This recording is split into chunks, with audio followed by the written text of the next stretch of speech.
It's time for another episode of The Oil Stream with Dustin Nielson and Tom Gazzola, presented by Popeye's Louisiana Kitchen.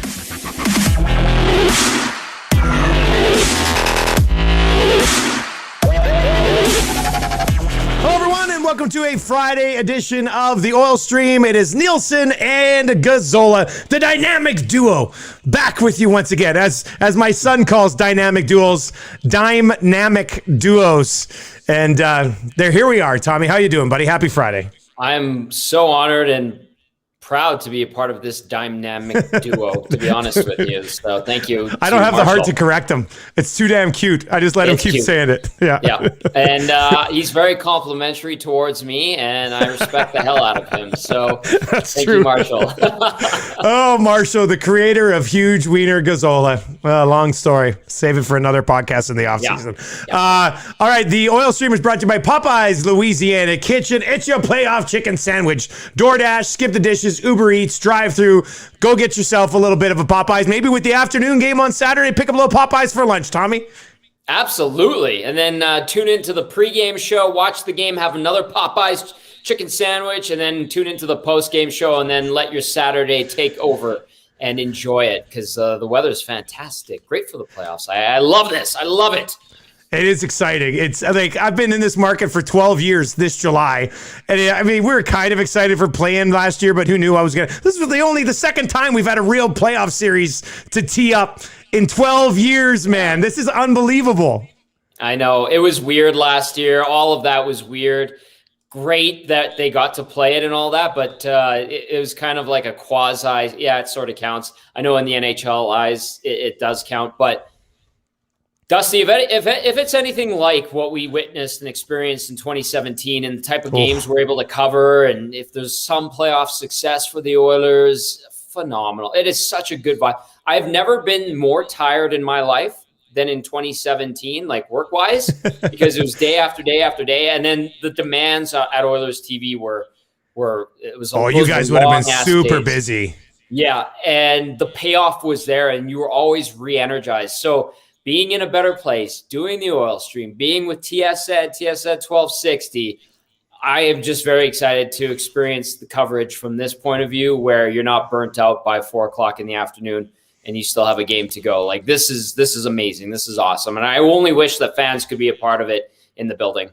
Yeah, it's going to be such a weird vibe there. Even for the playoffs, it's going to be weird to not have fans. But I mean, this is, from a sports perspective, this is what this market revolves around. I mean, we're supposed to have Monday off for May-long weekend, and we're all like, no, we're working Monday. It's the day after Game 3. It's the day of Game 4. It's a back-to-back. There's zero chance. We almost had to convince our boss that, hey, man, like, we're coming in, just so you know. We'll take the day off at some other point. So I think people are going to be pretty fired up about it. If you're watching on the live stream right now, subscribe to the podcast. If you're watching on TSN's Facebook page, I'll pop in on the comments here maybe a little bit later on. We do have lots to get to. Talk a little bit about Dave Tippett. We'll have your Ken Morrison question of the day. That's coming up a little bit later on. We'll talk about the actual potential of this Oilers team this year as well.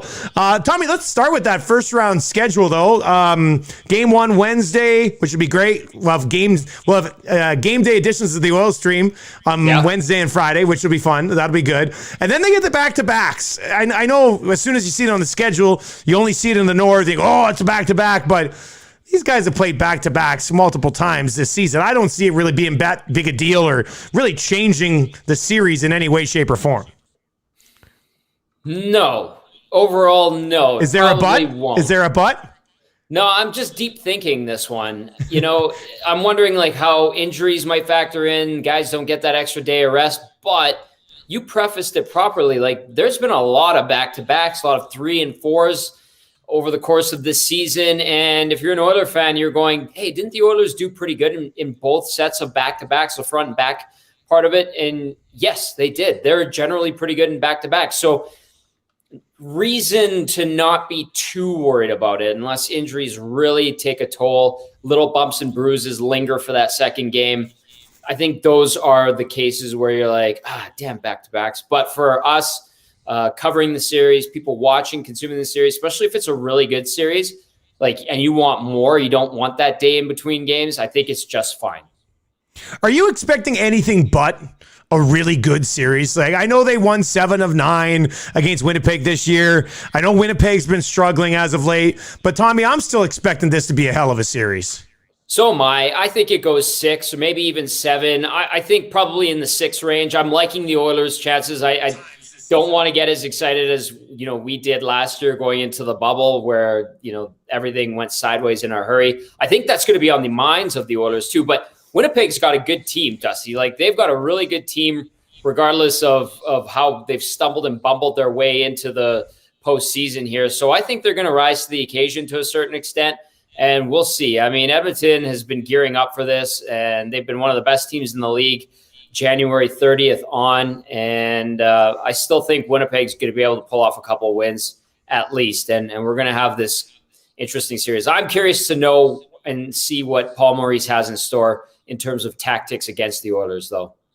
Yeah, and the Jets are a very interesting case. And I think honestly, heading into this series, I think people outside of maybe our market and Winnipeg's market are selling both of these teams a little bit short because Winnipeg has struggled lately. We know that for sure. They, like, a Winnipeg team that has some very good forwards couldn't score goals for like 2.5 weeks. They're going to score goals. I mean, they're capable of scoring goals. With Kyle Connor, and if Ehlers gets back here at some point in this series, he's going to generate a lot of offense, and Wheeler and Scheifele and those guys. I mean, they should be able to score goals. But a month ago, before they went into this slide, they were battling with Toronto for first place in the North, and then they went into the tank. Like, this is a team that potentially can play some really good hockey. So I think from that level, many of us who are just assuming that the Oilers are going to roll, we might be selling the Jets a little bit short. And then at the same time, I think people outside of Edmonton, when you're looking at it and go, Toronto, heavy favorite in the North, and then there's still a chance the Oilers end the season with more wins than the Toronto Maple Leafs. They both have 35 right now. The Oilers have more regulation victories than the Toronto Maple Leafs. They're really not that far behind. And as you mentioned, since the end of January, they've been one of the top 3-4 teams in the entire league. So I think some of us are selling the Jets short, but I also think some people aren't giving the Oilers the respect they deserve. That's fair. That's totally fair. I mean, that start to the season was bad. It was a horrible first few weeks to start. I remember talking with Hernan Salas and being like, boy, if it's going to go like this for the year, this is trouble.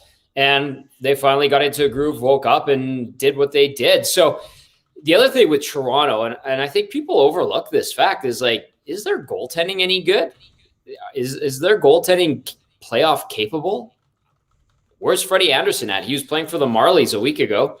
What kind of playoff goaltender is Jack Campbell? So I might even say this. I think Montreal might upset the Toronto Maple Leafs, especially if the goaltending becomes an issue. This is going to be wild, crazy, bonkers in the postseason, especially in the North Division. And you're right. Yeah, people do sell these teams a little bit short. That's why you got to play the games, Dusty. That's the beauty of this league. Got to play the games to find out what happens, and we'll see what kind of character these teams have.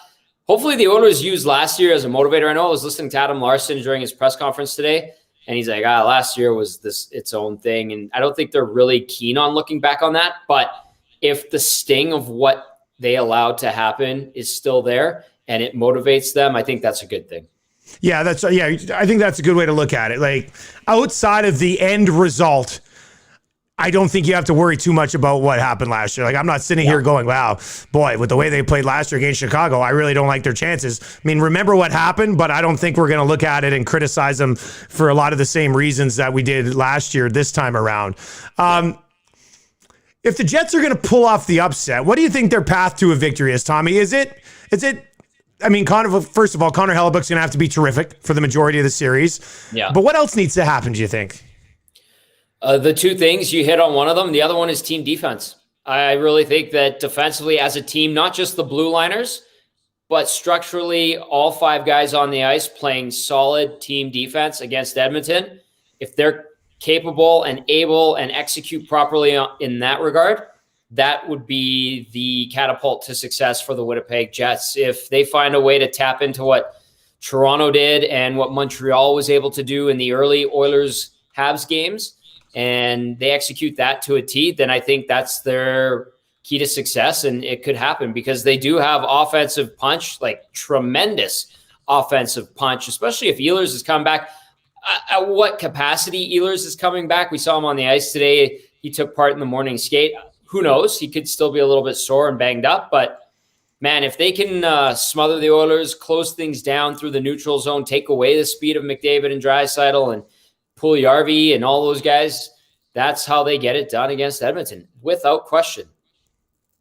Yeah, I have no faith in their defensive abilities. I think they're gonna have to win games like 6-4 and just hope that Hellebuck is a little bit better than Smith. Like that's I don't think they're built to all of a sudden lock down the Oilers. Like I know the Oilers aren't built a lot better defensively than many teams, but I actually think they are compared to Winnipeg, and that's scary when you also have the two most nuclear weapons in the series. Dusty, a couple of things about the Oilers defense, and you're right. Like they do get painted with that brush. It's a broad stroke. Hey, this isn't a really sound defensive team. First of all, they were second best when it came to goals against in the North Division, only second to Toronto.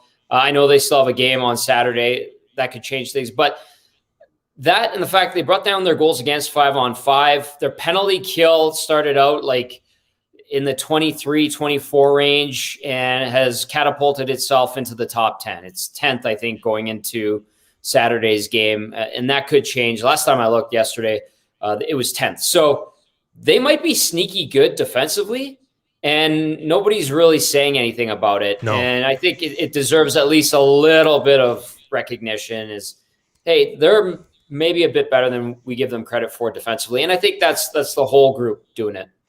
They were there was a stretch here during the season from a betting perspective, and I would know, check out coolbet.com.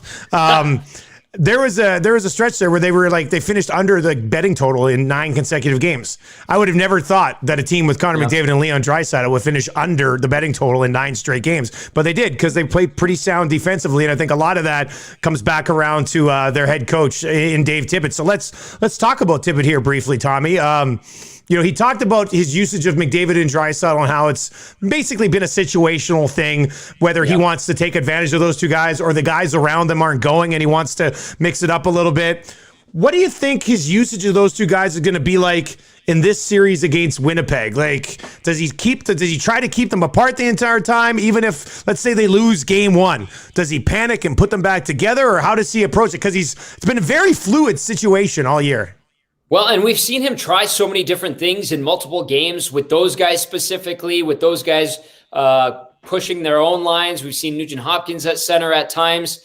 And I think that has kind of prepared Dave Tippett and the coaching staff for scenarios. So he probably, and the coaching staff, has a game plan in mind, how they're going to attack game 1, and they'll read and react off of that. And that's why he's had these little experiments with his lineup, how he wants to deploy McDavid, Draisaitl, that he can go touch and go on the fly, just reacting to the scenario that is put forth. So I think that first game, regardless of the result, will be that first litmus test, and he'll go from there. So I think that they're going to spread them out to start and then stack them up if they need to, if they feel like they need to generate more offense and they can get more high danger chances with those two together.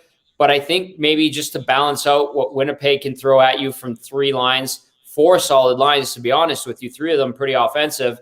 I think that you spread out McDavid, Draisaitl, and then kind of go from there, see how it goes type of thing.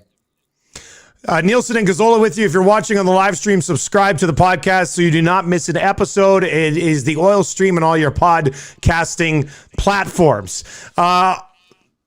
Tommy, does this team have what it takes to win a Stanley Cup this year? Like, I know they're not a favorite. I know there'd have to be an upset, possibly 2, maybe even 3 if you want to look at it that way along the way. Yeah. But do you think, what would your level of surprise be if Connor McDavid is lifting up a Stanley Cup in 2 months?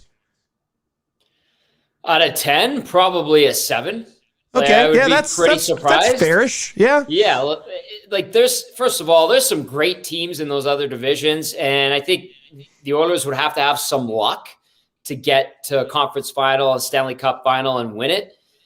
But one thing they have sort of shown us is that overall, the team as a whole is pretty complete at times. They've got one of the best defensive pairings offensively. They've got a decent, respectable shutdown pairing in Larson and Kulikov now. And then they've got, Ethan Bear, who's emerging, still finding himself, but he's playing some of his best hockey of his career right now. And then that left side on the third pair is, you kind of fill the void as best as possible with whoever's kind of going. Maybe you throw Chris Russell in there if he's good to go. I see Slater Cuckoo's probably going to play tomorrow. And then the goaltending has to stay hot. You need Mike Smith to have his Dwayne Rollison moment. He needs Rolly 06 to tap into for this team to really surge and push. But there's the elements that are there, Dusty. Like, they have scoring ability. They have depth. They have shutdown lines. They have guys who are kind of coming into their own and feeling good about themselves. But at the same time, they need a little bit of luck. So 7 out of 10 if they're lifting the Stanley Cup above their heads in, 2 months. But I think they can do a lot of damage potentially in the playoffs. It's just a matter of them buckling down and playing the right way and, making good on that.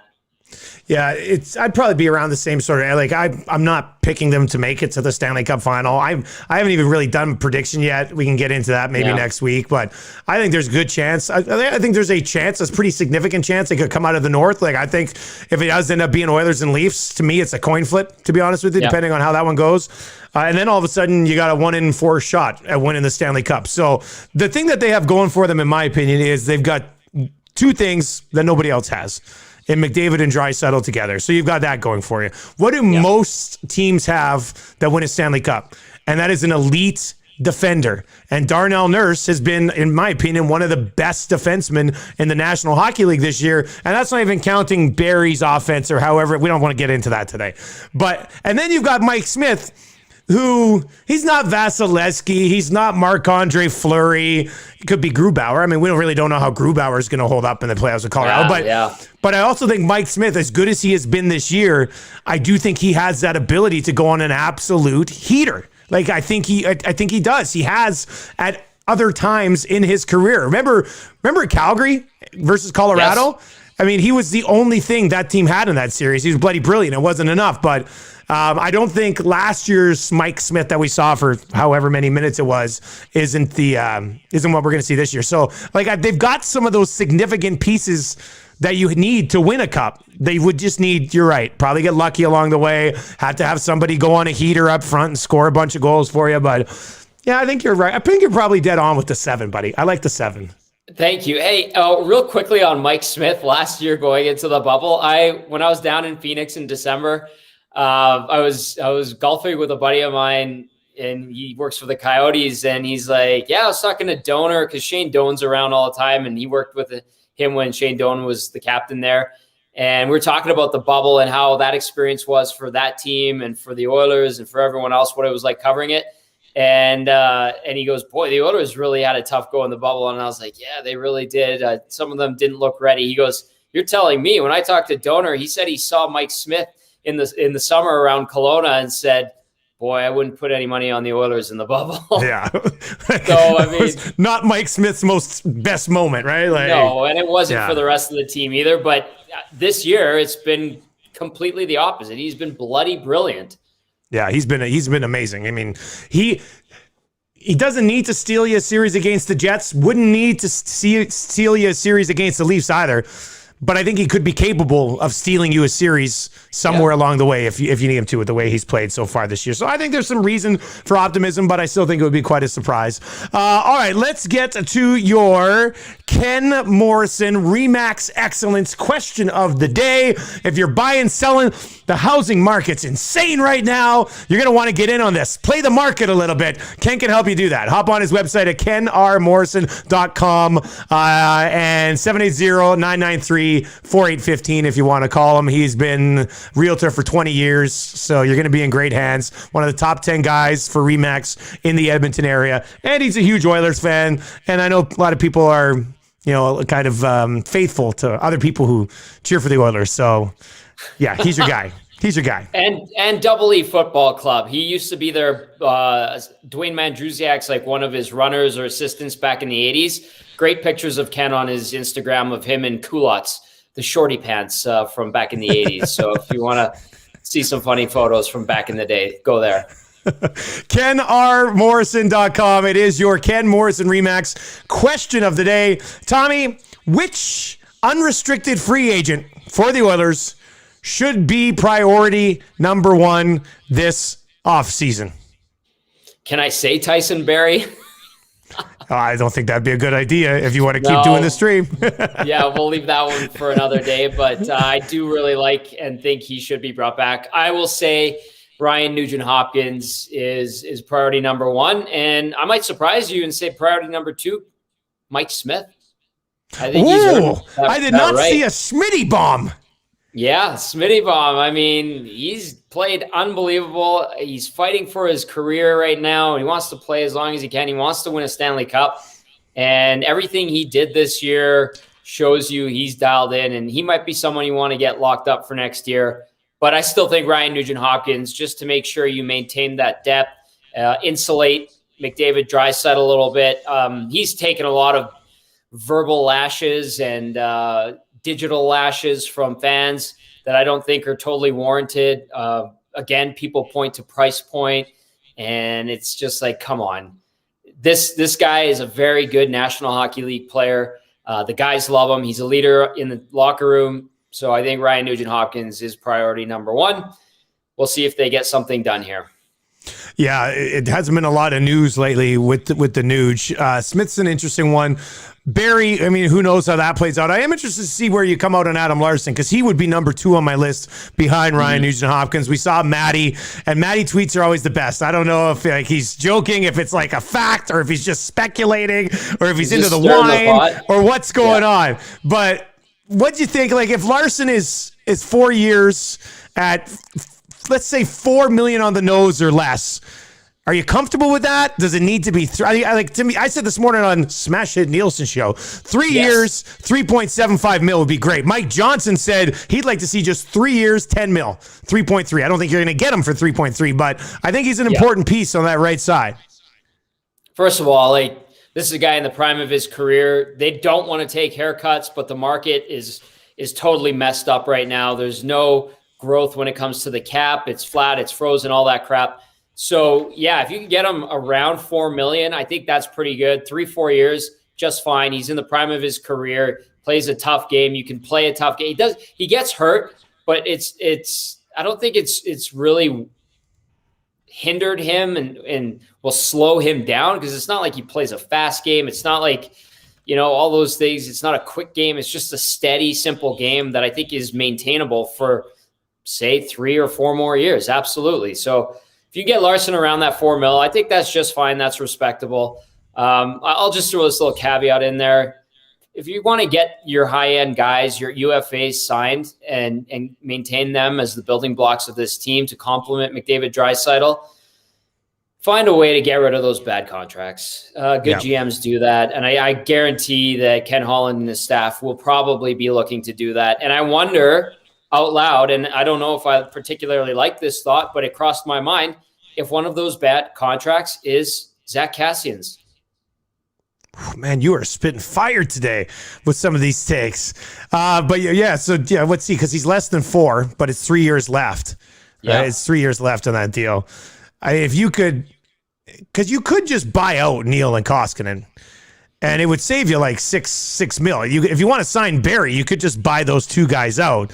But then you got, that cap hat lingering around. It'd be great if you could move Neil or Koskinen somehow. But you're right, Tommy. I mean, there's contracts there that you don't need to have. And you could probably pay something, possibly of significance, to move them.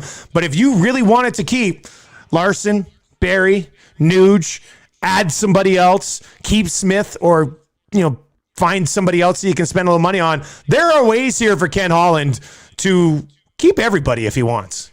Yeah, and I'm just going to throw this at you. It's kind of my thought process the last few weeks in regard to all of this and cap management. And I know that's for after the playoffs, but we always think about it. It is Edmonton after all. Koskinen, to me, if you're to find a way to get creative, try to find a team out there looking for some kind of goaltending, maybe trying to add some salary to get to the cap floor, whatever. Try to find a scenario where a team's looking for a guy that can play decently in the NHL that you can call a quasi starter, although I wouldn't give him the reins for too long because he's shown, and there's a pattern where he bumbles and stumbles with that. I think that it's possible to send Koskinen somewhere, take on half of his salary for next season, not buy him out, not have that penalty for the next couple of years. Yeah, good point. I think that would be the one I would target to get done, because I have some time for James Neal still. I know the price point sucks. It's not the deal that the Oilers signed with him. He signed that deal with Calgary, and they made the trade for Lucic. Change of scenery has helped both of them. But we're seeing him contribute now. We're seeing him apparently feeling better. He's talking about feeling better. I would be willing to give him another shot next year instead of just buying him out outright and saying, thanks for coming out these past 2 seasons. I'd be curious and willing to see him in another full season next year and then go on from there. Maybe, instead of just jumping to the conclusion that he's the guy you need to buy out right away. I think you find a way in an ideal scenario to send Koskinen away, eat half his salary, whatever. And then you can make it work with Neal, save a little bit of money, and try to keep as many of those other guys that we mentioned as possible. It's not a bad theory because, if Koskinen only made $2 million, I don't think anybody in Edmonton would have a problem with him being just your backup, just your permanent backup. That's it. So if you eat a little bit of that, somebody else decides to take him on at $2.5 million or something, maybe there's a way there. But there's a reason that the oil stream is going to be huge in the offseason too, because we're going to have lots to talk about, no doubt about that. Tommy, tomorrow you've got your final regular season Don Wheaton on White pregame show on TSN 1260. What time does that get going? We get going at noon, so tune in while you're sitting on your balcony, your patio, sitting in your hot tub, mowing the lawn, whatever the heck it is you're doing, maybe sipping on a lemonade. And myself, Connor Halley, Matt Cassian will be on at noon. It's the final